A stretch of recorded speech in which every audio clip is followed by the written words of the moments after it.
వనపర్తి జిల్లా Atmakur revenue division కోసం MPTO కార్యాలయంలో మక్తల్ ఎమ్మెల్యే వాకటి శ్రీహరి జేఏసీ నాయకులతో మాట్లాడారు.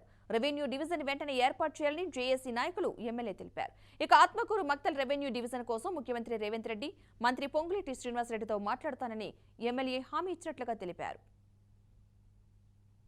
నిన్ననే మక్తల్లో కూడా ఒక మీటింగ్ ఏర్పాటు చేసి అఖిలపక్షం ఆల్ పార్టీస్ కూర్చొని తీర్మానం చేసి రెవెన్యూ డివిజన్ కోరినారు.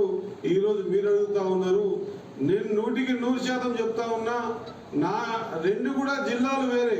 నారాయణపేట జిల్లాలో మక్తల్ రెవెన్యూ డివిజన్ ఎంత అవసరమో వనపర్తి జిల్లాలో ఉన్నటువంటి ఆత్మకూరు కూడా రెవెన్యూ డివిజన్ కావడం అంత అవసరం అన్నమాట గుర్తు చేస్తా ఉన్నా.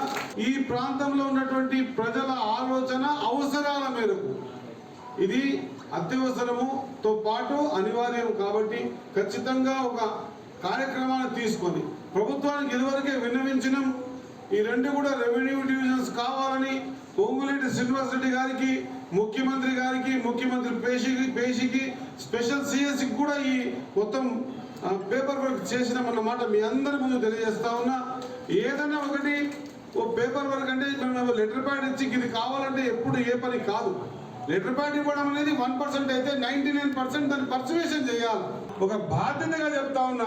ఖచ్చితంగా రేపు రాబోయే రోజుల్లో రెవెన్యూ డివిజన్ సంబంధించిన ఏ అంశం వచ్చినా కూడా అటు నారాయణపేట జిల్లాలో ఉన్న మక్తల్ కోసం, ఇటు వనపర్తి జిల్లాలో ఆత్మకూరు కోసం పూర్తి స్థాయిలో నేను కానీ లేదా మీతో కలిసి కానీ మీ ముందు నిలబడి కానీ ఎట్లా చేస్తే రెవెన్యూ డివిజన్ అట్లా చేయడానికి సిద్ధంగా ఉన్నాను అన్నమాట మరొకసారి తెలియజేస్తూ పేపర్ వర్క్ సంబంధించి కూడా కన్సర్న్